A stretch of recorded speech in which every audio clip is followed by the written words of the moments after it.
What up, everybody? Hope you're having a good day. Today, I got some more TikToks for you. You know that already. So, like and subscribe if you like this channel and you want to subscribe to it. Don't bother putting on those bell notifications. Everyone hates notifications. We don't need any more notifications in our lives, but I could use the subscribes. So like and subscribe. And other than that, let's get straight into it. Scientists are now considering to build a 50-mile wall on the bottom of the ocean to stop what they're calling the Doomsday Glacier, and the price tag would be The Doomsday Glacier. Did you see that one coming? How stupid is this? $80 billion. So if you haven't heard about this yet, in Antarctica there's a glacier that's the size of Great Britain, and it's literally called the Doomsday Glacier. And scientists actually gave it that nickname because if it were to collapse, global sea levels would rise by over 2 feet all around the planet. And right now, they're basically saying that it's being eaten alive from underneath by warm ocean currents, so it's currently melting. And here's where it gets insane, because a team of scientists and engineers just proposed building a 50-mile long curtain wall on the ocean floor. They're saying that this wall... This is a really good idea. I think you guys should start pooling some money together for this wall. I don't think the wall in the border is necessary. I think this is the one that we need. 500 feet tall to physically block the warm water from reaching the glacier, so it would be like a barrier. But that's not even the scary part, by the way, because they say that if the Doomsday Glacier were to actually go one day, scientists believe that it could pull surrounding glaciers down with it. And if that were to happen, it would raise sea levels by about 10 feet total. 10 feet around the entire planet. We obviously don't want that to happen. Dude, the lead researcher on this entire project right now said that the wall would cost billions, but not building it would cost trillions. Okay. Scientists... Has any of these kind of news things ever stopped you from living by the ocean or living by a nice body of water or doing any of that or wanting that any more or less? Besides the occasional storms that do definitely happen in the areas, too many people have, rich people have beachfront properties and are not budging. Notice how all the countries, New Zealand, Australia, Africa, South America, and Antarctica, everyone that borders Antarctica have penguins. Madagascar, Australia, New Zealand, South America, Africa. They all have penguins. Alaska doesn't have penguins. It's so Canada don't have penguins. Russia don't have penguins. Nobody around here has penguins, but everybody around here has penguins. Because it's a true map.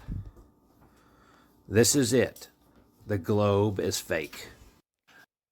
That one's fun. Let's ask ChatGPT.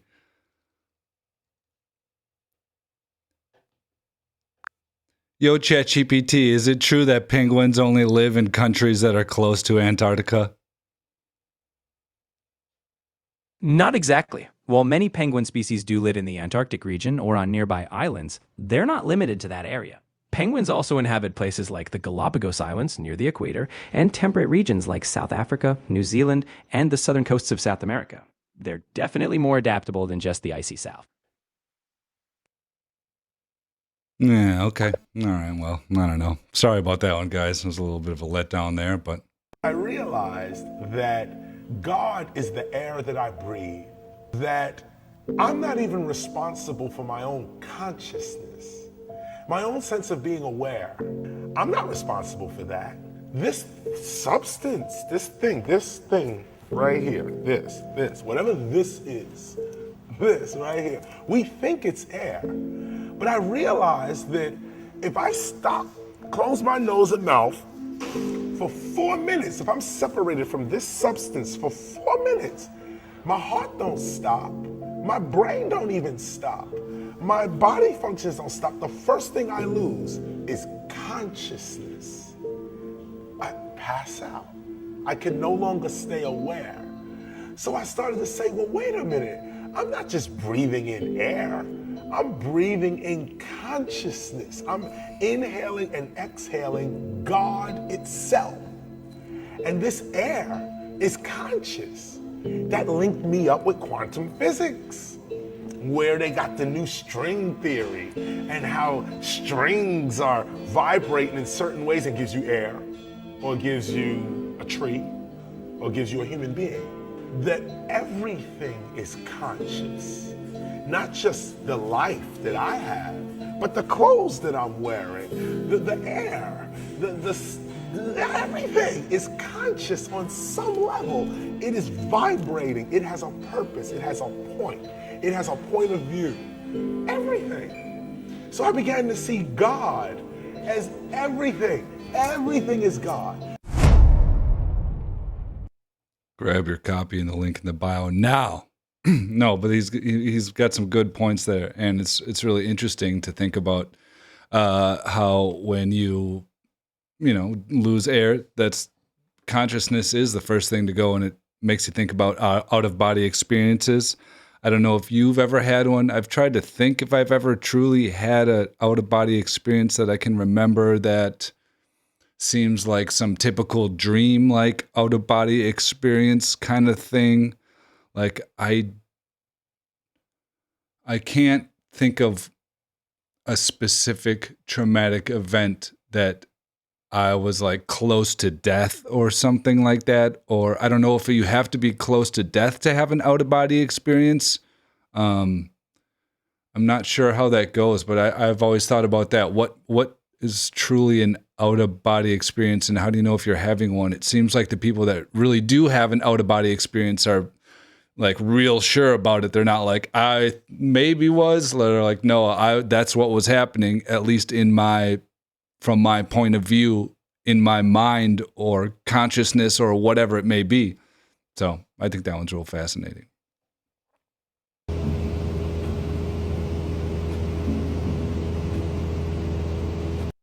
Says, so crazy how that canyon formed right next to the parking lot. And I thought the same thing. How bizarre is that? I mean, the planning is crazy. What's the purpose of grounding? We're the only primate on the planet that has sweat glands in our feet and our hands, okay? The sweat glands have sodium chloride. That makes a bigger connection. The way grounding works, it reduces inflammation. How does that happen? The sun is a cathode ray. The planet is an anode. Anytime a cathode ray hits an anode, it releases free electrons. What did I just tell you food was all about? Free electrons for the inner mitochondrial membrane. So if you can get more free electrons from the anode planet that you're walking on, you don't have to eat as much. How does this work when you do it with your shirt off? On the inner mitochondrial membrane, there's a VDR receptor. What does that stand for? Vitamin D receptor. Vitamin D receptor. Right. So when your vitamin D level's up, it blocks electron flow from food. Why? Because you're designed to get it when you ground, which is why I just told your elite athletes, every morning I want you to look to the east and ground. Now you begin to see the wisdom why, because technically you're eating breakfast when you do that, okay? That FO head continues to spin. You're making ATP, okay? Your muscles are not going to get huge, but you're going to get stronger by doing that. Why? Because you're burying the electronic charge of the sun at the electronic level of your cells. That's how a Sherpa does what it does. It doesn't have to hypertrophy the muscles because you're adding shit tons of energy in. And this is the same reason why a coffee machine that you guys have in your office has that third prong, the grounding prong. Why? It's more thermally efficient using the AC current out when you ground. If you have a two-prong one, it's not as thermally efficient. So it tells you an athlete that grounds properly every morning is more thermally efficient, will make more. What's the purpose? That one just kind of explained a little bit more about why grounding might work with the free electrons and stuff like that. I'm not sure if that's true, but I still say I feel better when I get some morning sun, which I really haven't been getting lately because it's all crappy out and I don't really like going outside so much this winter for some reason. It's cold out there. I've done some winter camping and I do like doing that, but it's cold. And I was doing some cold plunges last year and I don't know how I was doing that last year. And now I'm just like wimpy about it, I guess. I hurt my shoulder real good roller skating and that took me out. And I've been kind of lazy about things ever since. It's not an excuse. It's what happened. Did you know that if you apply electricity and magnetism to Mercury, it actually causes the mercury to spin. And then because of its spinning, it creates a vortex. And that vortex emanates its own electromagnetic field. But that's not even the craziest part. If you take mercury, attach it to an antenna, and then venture off deep into the woods of Siberia, guess what? You can flip through channels and watch your SpongeBob. Because mercury has the amazing ability to receive and transmit electromagnetic waves. So this explains why Mercury, in the ancient myths, can travel super fast, like Quicksilver in X-Men, which is another name for Mercury. Because you can instantaneously communicate with the higher realms, aka the electromagnetic field, through Mercury. So this is why Mercury is the messenger of the gods. In all of the depictions of Hermes or Mercury, he's holding a caduceus. It's two snakes vortexing up a staff. Isn't that interesting? Let's look into a caduceus real quick.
Those, well, we just looked up. There we go. Let's continue with this. And it's not like a conspiracy theory, because we used to literally use mercury in lighthouses. We would suspend the lights in mercury so that the light would constantly spin 24/7 instead of someone having to sit there and crank it all of the time. So this makes you wonder, Is Mercury so demonized in today's world because we used to use it to communicate with the higher realms, to transmit energy for free instead of having to constantly pay for it and slave away for the rest of our lives? You see what I'm saying? The Earth is literally a giant Taurus field, but I made everything up. This was for entertainment purposes only. Did you know? Let's also ask ChatGPT if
IoT and UAV-based W-band for healthcare applications. A remote patient monitoring system is crucial as it allows check their health at any time from anywhere in the globe using wireless body area networks and the Internet of Things. Doctors can access the patient's health conditions with the help of current technology. In this COVID situation, no one can leave the house for their basic needs. Oh my gosh, man, this is some... All right, I don't know what it is exactly. Let's go back to the video. My bad.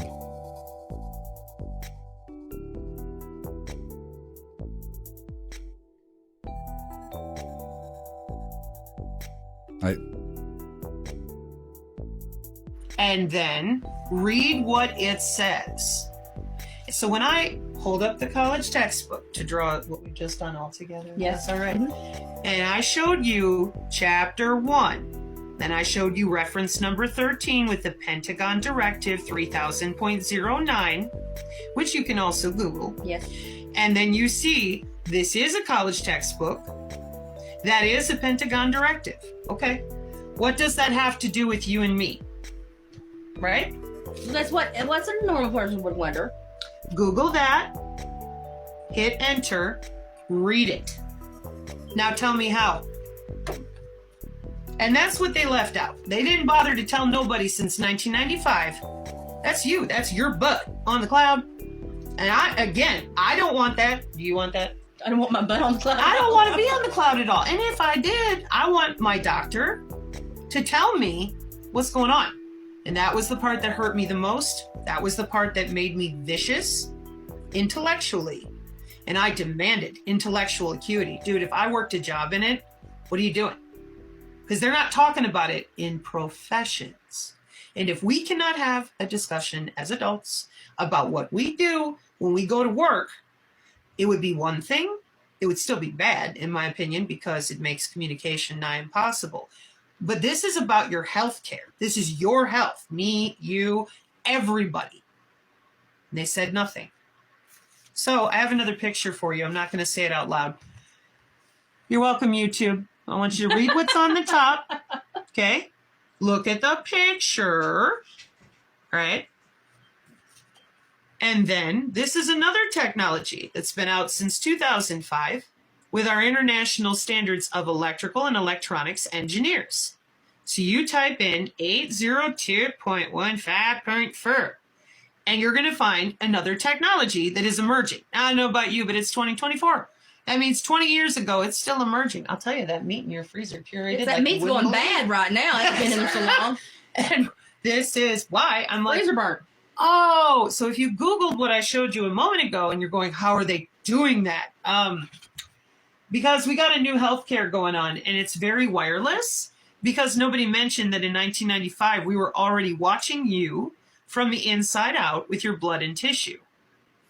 That stuff's Ow. interesting. This lady's This is where I try to oversimplify. very fascinating. Tell me how. If you get crickets again, don't you? Yep. She's and I got. bet you She brings up some interesting things, and don't want to get myself in trouble saying anything. The Magic Crystal, CIA.gov, approved for release May 17th, 2002. Welcome to the ADHD zone. It's always different here. Technology Division, the Magic Crystal. You can see that crystal's crossed out and written with crystal over again here. Could a device be created which would prove definitely whether or not an individual possesses electrical potential or biofield? Does a device already exist? Doctor of Technical Science G. Sergi responds, one might say that the brain, even the entire human body, is nothing more than liquid crystal. Liquid in this base need not be understood literally, of course. The substance of such a crystal might be physically solid. Its crystal lattice is clearly very dynamic. The electrons in it can, under the influence or different fields, be easily shifted from their own levels of auxiliary electromagnetic fields can arise. Experience gained in working with the problem of the energetics of the human organism and the presence of the biofield are evidence of the fact that the brain is capable of creating energy of superconductivity or space tunnel effect, analogs to electromagnetic phenomenon in radio engineering. Some individuals are able to control this process at will to create a channel with intense concentration, biofield in the space between themselves and the object which they wish to influence. In some cases, ever microscopic bursts of ball lightning develop in some channels. The effective of those tiny clusters of electron plasma is analogous to the explosion of small masses of trophyl. Such people are capable of destroying adenosine triphosphoric acid in such a substance which is possible for the contraction of muscle fibers in the cells of small protons of living tissue and causing palpitations and other significant phenomenon. And what is this saying here? Like, we can contract muscles in other beings with our minds? The presence of a committee of specialists, I observed one lady who had been placed in a dark, screened room, a wrapper containing clean photographic paper in envelopes, impermeable to light, had been placed around her head. She was asked to mentally project onto this paper various figures: a square, rhombus, a triangle, cross, etc. Later, when the paper was developed, the requested forms were... Those sound like those same ESP cards that they used in the testing of the GATE program stuff. I forget what those cards are now. Something with a Z, I don't know. Clearly discernible. Another lady in our experiment induced contractions into the muscles of frogs' legs. Such contractions are generally induced by the effect of weak electrical charge. When the leg had ceased to twitch, she announced that it would now be possible to receive with any kind of charge. Through biochemical analysis, revealed that the adenosine triphosphoric acid in the cells had been destroyed.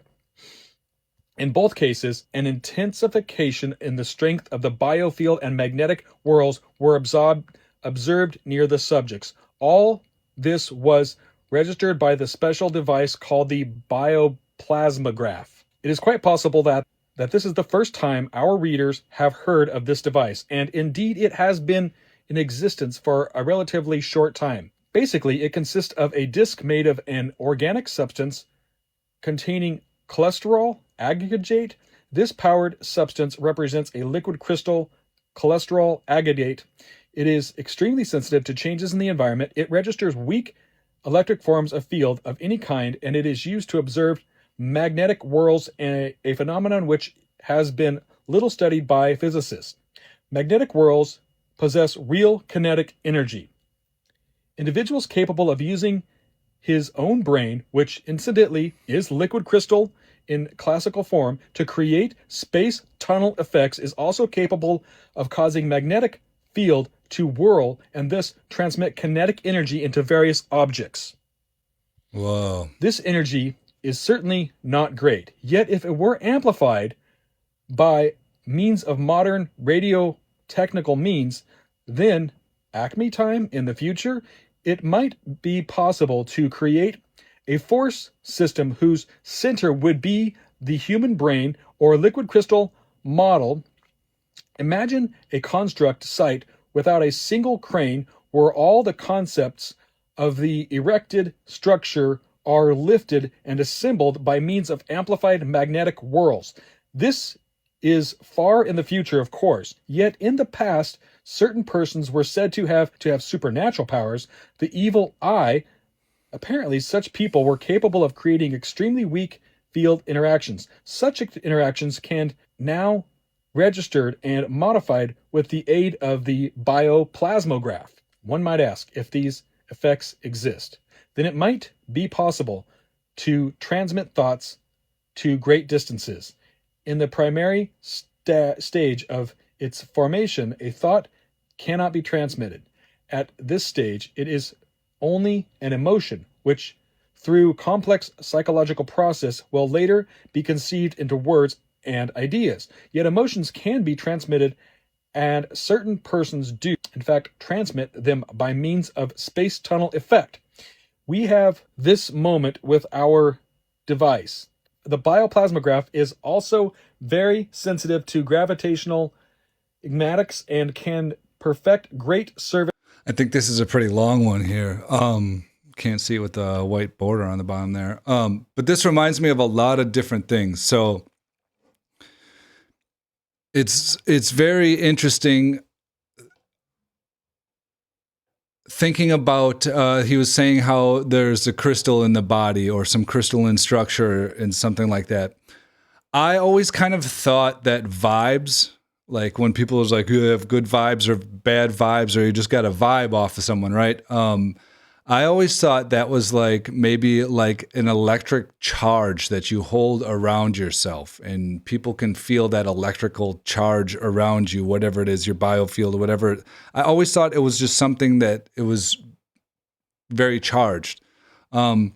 I don't know if you guys are like this too, but I notice I accidentally sneak up on people a lot. Like I'm quiet. I don't know if it's because my field isn't loud or something like that, or I always thought it's kind of weird why I catch so many people like off guard by just like walking behind them in a grocery store or whatever at work or something like that. They're just like, oh, all of a sudden. And I'm just like, I don't know. Maybe I just have a little bit more self-awareness, bodily, physical awareness around me. I don't know. But I thought that was interesting. I also thought it was interesting that so our body is made up of water, right?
like sodium, potassium, and calcium influence water distribution. They affect osmotic balance, how water moves in and out of cells.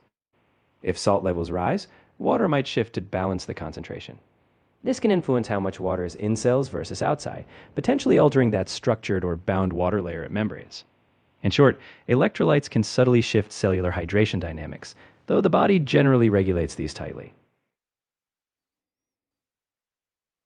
All right, that's a pretty typical answer. Either way, we learned a little bit more about water in your body. What's going on with the water in your body? You thought it was all just a glass of water? No. But I think that that they might be able to influence that water, and I'm pretty sure that we can store information in water. Like, we know that it floats around